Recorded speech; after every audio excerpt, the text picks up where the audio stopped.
तो आज हम लोग क्या पढ़ेंगे? आज हम लोग पढ़ेंगे लॉजिकल फंक्शन, ठीक है। तो लॉजिकल फंक्शन से आपको क्या समझ पे आता है? लॉजिकल फंक्शन मतलब बताओ।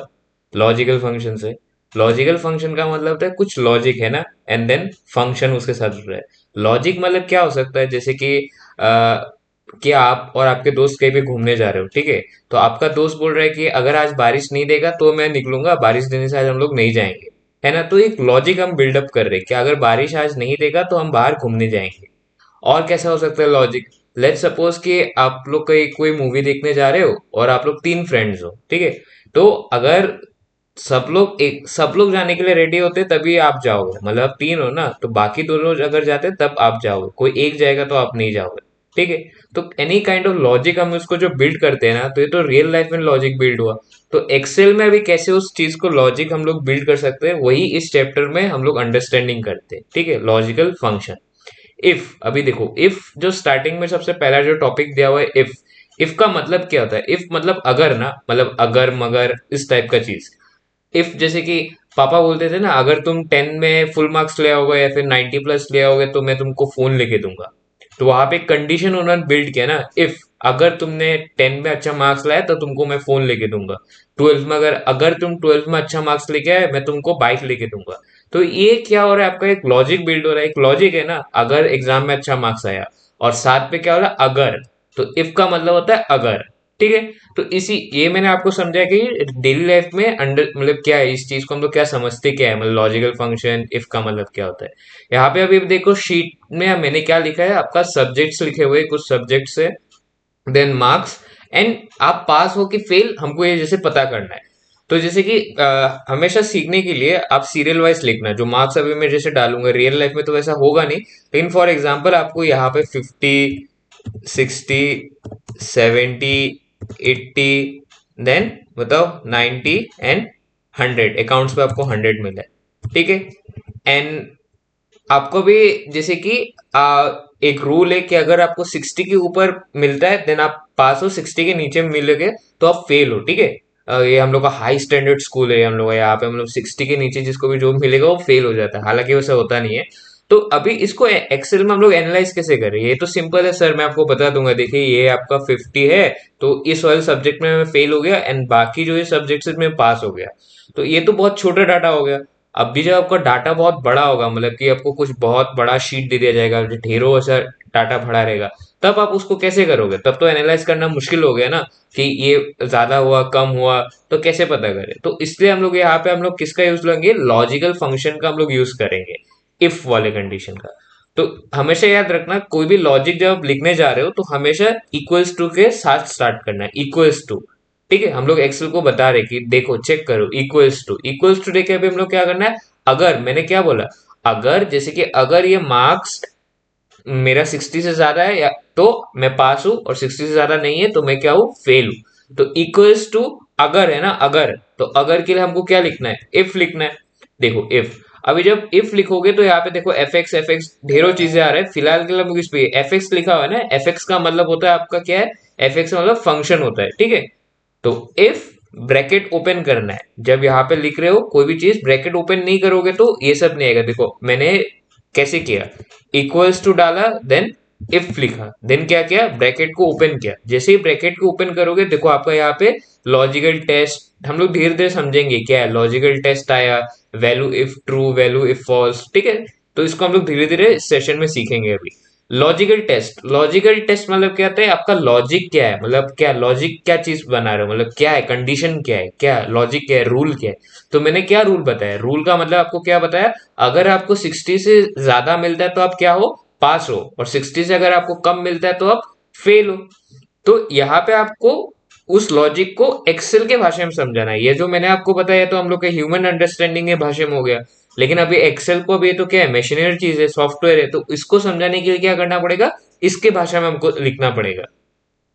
तो लॉजिकल टेस्ट पे क्या है? मैंने क्या बताया आपको? 60 से ऊपर होना चाहिए। तो हम लोग मार्क्स कहाँ पे लिखा हुआ है? मार्क्स क्या यहाँ पे लिखा हुआ है? ए कॉलम पे लिखा हुआ है? नहीं, मार्क्स तो यहाँ पे लिखा हुआ है ना आपका, यहाँ पे 50, 60, 70। तो आपको इस वाले सेल पे क्या करना है? क्लिक करना है।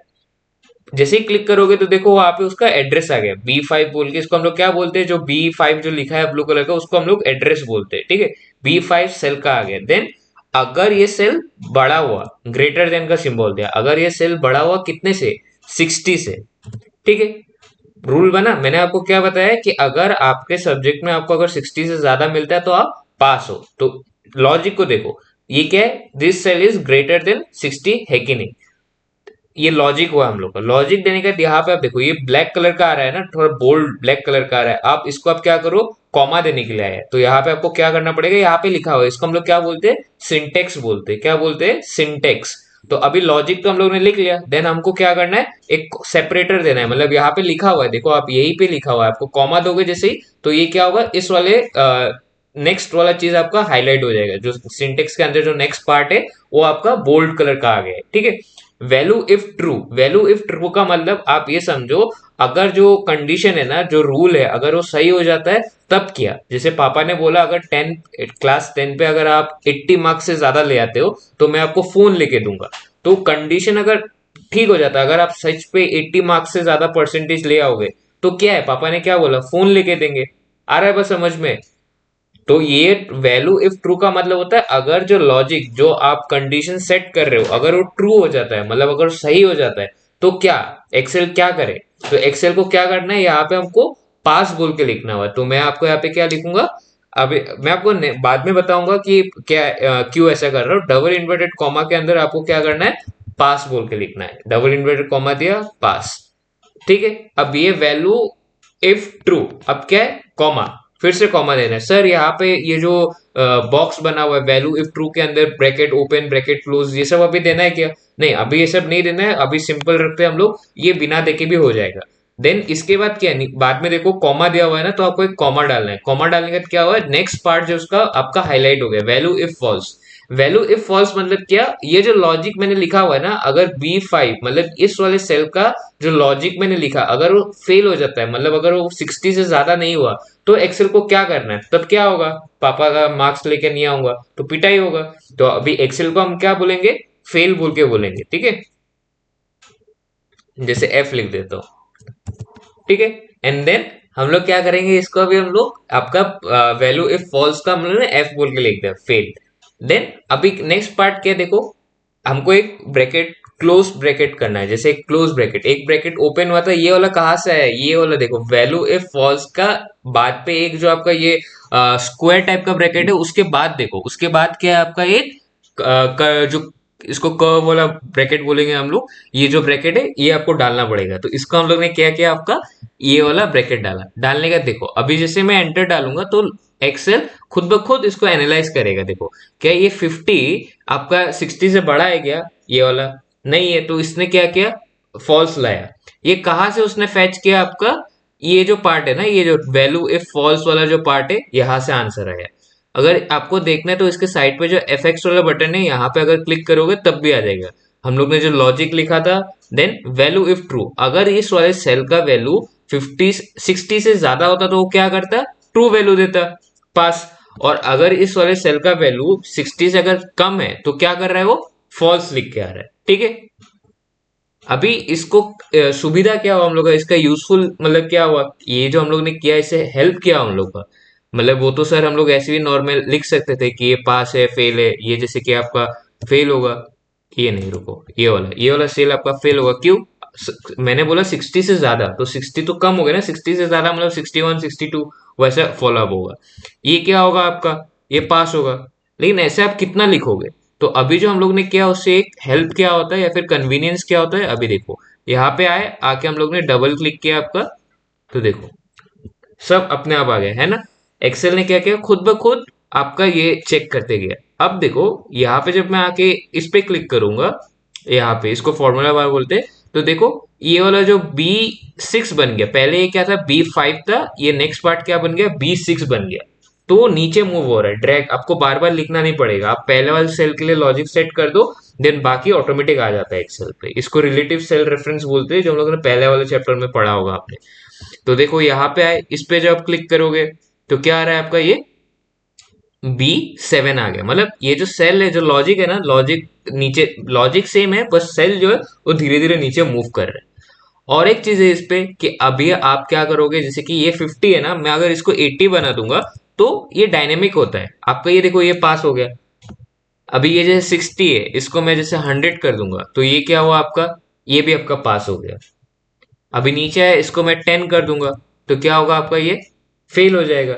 तो ये डायनेमिक होता है, मतलब लॉजिकल फंक्शन जो होता है, फंक्शन आपका डायनेमिक होता है, मतलब आप एक बार लिखोगे, देन अगर आपका डाटा चेंज होता है तो उसी हिसाब से आपका जो लॉजिकल फंक्शन आपने लिखा है उसका ट्रू एंड फॉल्स वैल्यू भी चेंज होते रहता है। ठीक है, आई होप आपको ये समझ पे आया। इस डबल इन्वर्टेड कॉमा क्यों यूज करते हैं, देखो जब हम लोग लॉजिकल फंक्शन लिखते हैं तो कोई भी टेक्स्ट जब आप लिखते हो, जैसे कि यहाँ पे मैंने पास और फेल लिखा था ना, तो अगर जो टेक्स्ट लिखते हो उसको हमेशा डबल इन्वर्टेड कॉमा के अंदर लिखना। और कोई अगर न्यूमेरिकल लिख रहे हो, मतलब कोई नंबर्स दे रहे हो, तो आपको क्या करना है, डबल इन्वर्टेड कॉमा के अंदर नहीं लिखने से भी होगा। ठीक है, इसका एग्जाम्पल मैं आपको नेक्स्ट वीडियो में समझाऊंगा।